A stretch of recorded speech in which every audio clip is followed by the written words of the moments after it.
like, what they sound like, what they think like, and they're extremely crass, extremely crude, There, see that is, go back to the whiteboard. Step 3, right there. Step 3. Christian women get offended and tell the men how to talk. There it is. They're very crass and crude. I really wish my handwriting was better. Sorry, guys. You can bring it back. They're very crass and crude. The men. Don't talk like men. Talk like women.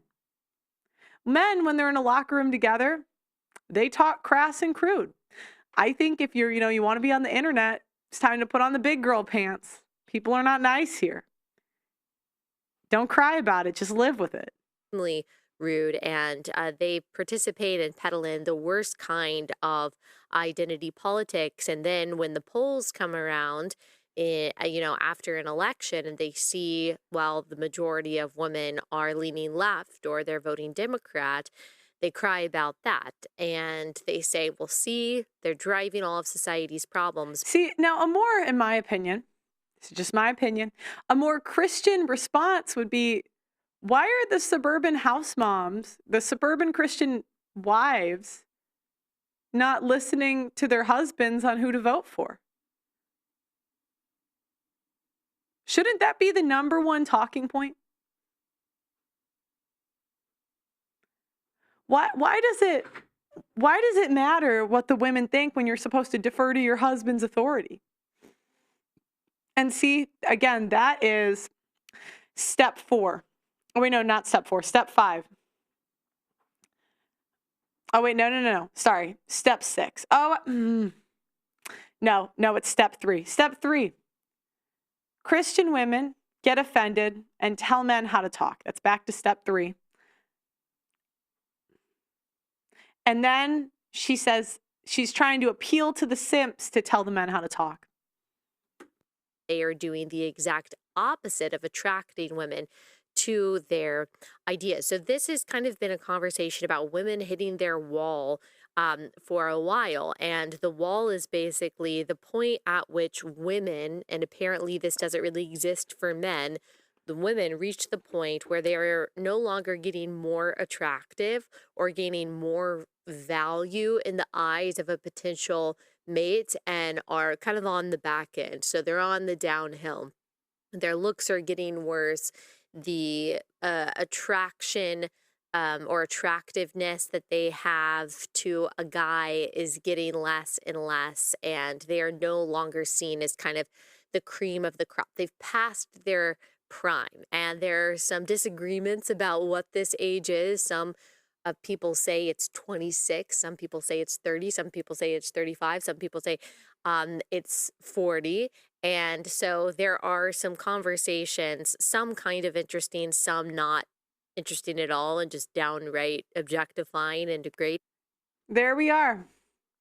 The same words that feminists use. Objectifying, degrading, blah, blah, blah, cry me a river. Yeah. Again, so that's back to step 3. Christian women love telling men how to talk. Think of the red pill as a locker room. Think of it as guys chatting in the locker room. And then the tradcon feminists come in and say, don't say it like that. Is it true or is it not true? That's what we got to focus on. Is the information correct, instead of crying about how it makes us feel? Happening online, and this was reignited over the last week or so because of some comments that conservative Charlie Kirk made. And I'm going to talk about not only what he said, but I'm going to give context to what he said, because I think that that's missing in a lot of these conversations. And my response won't really be to as much what he said specifically, but to just the conversation and the topic as a whole, that I think is actually really important for my audience in particular, that I know is made up of mostly women. There's plenty of related bros out there, but mostly women. Most of you are married. A lot of you are moms, but many of you are not. And it's hard enough out there. And I just want to make sure that we are on the same page as Christian women when it comes to your value, your calling, and your responsibility, and we can drown out some of the unhelpful chatter, but also maybe take some difficult truths and apply them where needed. So, first, let's talk about what Charlie Kirk said. He runs Turning Point USA, and I consider Charlie a friend. He has been on the podcast many times. We have spoken together. I speak at Turning Point events several times a year. He is truly one of the smartest and most articulate guys out there. You should go listen to the Whatever podcast that Charlie was on. He did such a great job of sharing the gospel and defending the faith. But recently he was at an event and he was answering questions. It was ended up kind of going viral, generating a lot of All right, get to Young it. women. Thank you. on X. Here's Sot 1. We've basically told a great generation of young women, don't get married, don't have kids, go get a corporate job. And it's created mass political hysteria. And then in their early 30s, they get really upset because they say, you know, the boys don't want to date me anymore because they're not at their prime. And people get mad when I say that. Well, it's just true. If you're in your early 30s, I'm sorry. It's like you're not as attractive in the dating pool as you were in the early 20s. But again, you have your corporate job and cats. So I thought, you know. All right. I got a lot to say to that, obviously, but let me pause. Let me tell you about our first sponsor for the day, and that is America's. Nope. I will not plug you. No. Where America's Christian full suite of financial services to God-fearing Americans mistreated or being debanked, cut off by America's Christian Credit Union because they share ac.com female brains, and he encouraged people to make sure that their loved ones are not on birth control. And look, he encouraged about birth control that it really screws. There we go. All right. He also had some other comments about birth control that it really screws up female brains, and he encouraged people to make sure that their loved ones are not on birth control. And look, I agree with a lot of what Charlie Kirk said. And actually, in context, I probably agree with all of it in a sense. So let me explain exactly what I mean by that. Let's break down his comments a little bit. So this generation of women, I would say generations of women, have been fed this idea that it is more important for you to make money and to be independent and to live on your own in your 20s and your 30s, and then you're going to find a guy who wants to marry you. You're going to settle down, you're going to be able to have kids, and you can spend the next 10 to 20 years doing it all or balancing both. And that is a lie. That has absolutely caused mass hysteria. That is a lie that has caused a lot of disappointment and devastation when women reach the age of 30. Okay, so I wanted to point out something. When women make choices, it is always that we have been lied to, not that we wanted to. That is the problem. When you constantly, even in speech patterns, give women get out of jail free cards, then don't be surprised when you see the next generation of women taking get out of jail free cards. It's always they've been lied to. Women are never responsible for their own sin. Women don't have agency. I know women, I think Allie Beth Stuckey got married relatively early in life. I think she got married like early 20s. I could be wrong. She heard the same lies everyone else did. She chose a different path. Women have agency. Women make choices.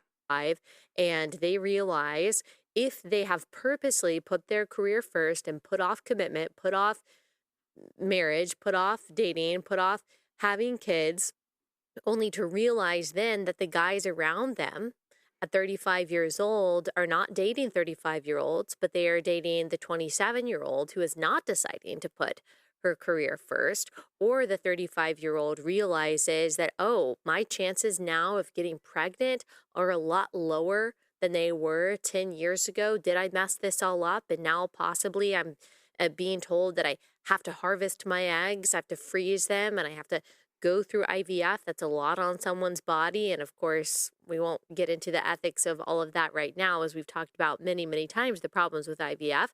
But that is the dilemma that a lot of women are facing. So that is what Charlie is speaking to.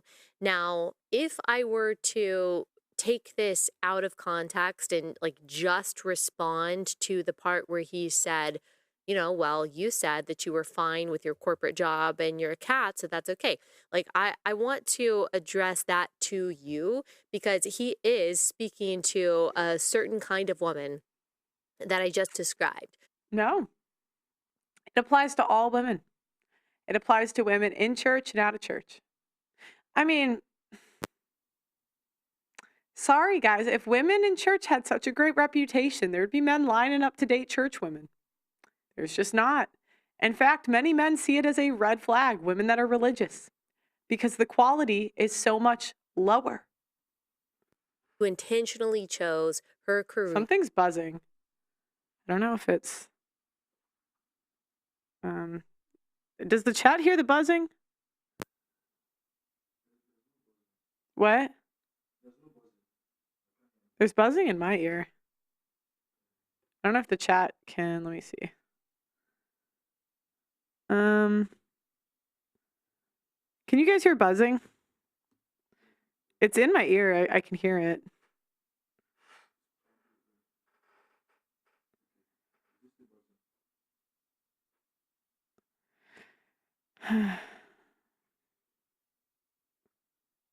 Yeah, it's still buzzing. It's like really loud. Actually, it's only in my left one though, weirdly. Over settling down, over getting married and having kids. We But don't hear anything. if I am speaking to you, I know Oh. that last comment doesn't apply to you or to most of you. I would venture to guess that the vast majority of you listening to this show that are in your late 20s or your 30s and you are unmarried and you don't have kids, that you are not in this situation because you want to be.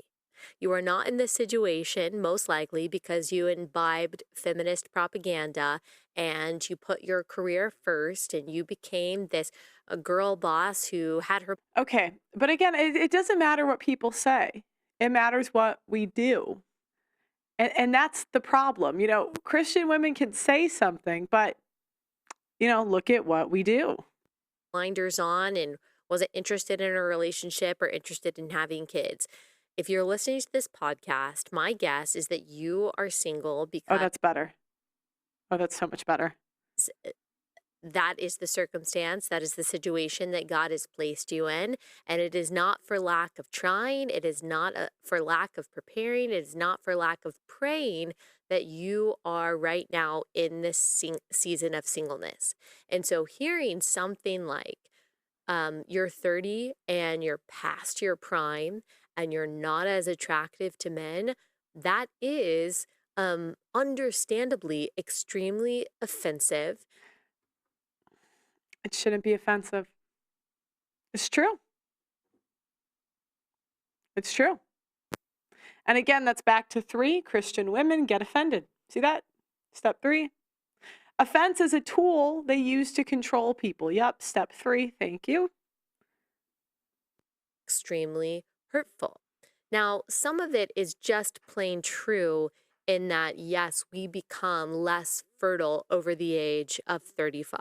That is just true. And unfortunately, I mean, it is true that a lot of men in their 30s are looking to date women in their 20s. That is just, I think, a fact of reality that many women have to reckon with. But listen, this is also true that God has written every single day of your life before any of them came to be. And see, that's what I've noticed. If Christian women have a poor outcome, it's never blamed on their behavior, but they blame it on God's plan. I am not saying God doesn't have a plan, but I genuinely do not believe that God wanted Nala to put her butthole on OnlyFans. I really don't. I don't. And, that choice will have a repercussion. But what I've noticed is that whenever there's a negative outcome, the Christians never tell women that it's based on their behavior. It's based it's because of God. But if a man has a poor outcome, it's always because of his behavior. That God is completely sovereign. Romans 8:28 is still true, that God works everything together for the good of those who love him and are called according to his purpose. It is also true that God sees you, that God hears you, that he has not forgotten about you, that he knows even better than you do the desires of your heart. And he knows what today holds, what tomorrow holds, what the future holds, and he has done more difficult things than bringing a woman a husband at the age of 35. That is not too hard for him. That is not too difficult for him. That is not. Yeah, but the facts don't match up with what you're saying, Allie. If a woman's 35 and unmarried, it's likely that she will never get married. Once a woman hits 30 and is not in a relationship, it's more likely that she won't have kids than she will. And selling these dreams, I'm not in the business of. It might appeal better to your female audience. I'm sure you get far less hate than me. But I got to be honest. And that's why I do this. You know, I'm just a fan of speaking in reality, being honest. Too much of an obstacle for him to overcome. And I know that Charlie Kirk, by the way, Kevin Samuels, what I liked about him is he had real actionable advice. And it's so much better than anything that the trad cons will give you. He said if you're 35 and single, the trad cons will tell you pray for a husband. Go to churches. Churches don't generally have men you'll be attracted to because men that can think for themselves don't generally go to church because of, look at the whiteboard, masculine men can't usually deal with all that. Nope.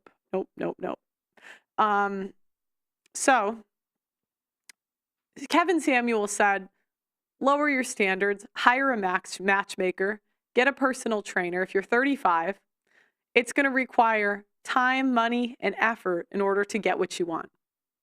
That's way more helpful than, I'll show you.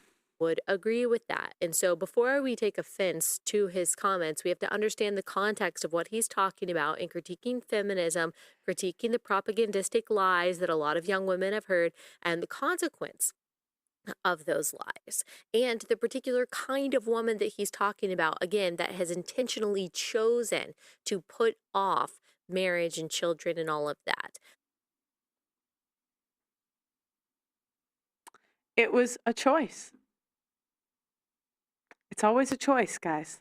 But when I am speaking to you, Christian woman, and all the Christian women that I know in my life who are wonderful, who would make and hopefully will make wonderful wives and moms, like, I know that those comments are hurtful to you in your particular situation.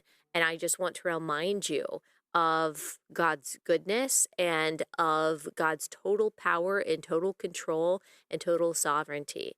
That the culture that we're in, the culture wars that are being waged right now, the dating scene, the horror that's on dating apps, the seeming lack of choices out there for when it comes to.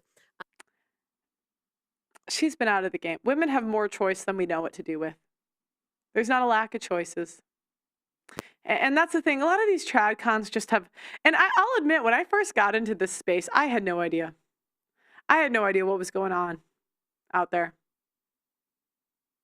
King, did this not change your perspective, interviewing 1,000 women, listening to this stuff? Not really. Oh, you came into it. Look, it changed mine, guys. I think it just made me a bit more cynical, but freaking yeah. We have more choice than we know what to do with. Men that you would actually want to date and to marry, none of these things are inhibitions to God. Remember Job 42:2, no purpose of God's can be thwarted. Now, I also want to say that you are not guaranteed. None of us, before we are married, is guaranteed marriage. No one is guaranteed children. Even if we desire these things, our desire is not an indication that God will fulfill that desire how we want him to. And so understand that life is filled with unmet and unfulfilled desires, even really good desires. It is a great desire to be married, to want to be married. It is a great desire to want to have kids. But we reject this kind of prosperity gospel that says, well, because I want it and I because actually agree with her right there. Finally, me and Allie are on the same page.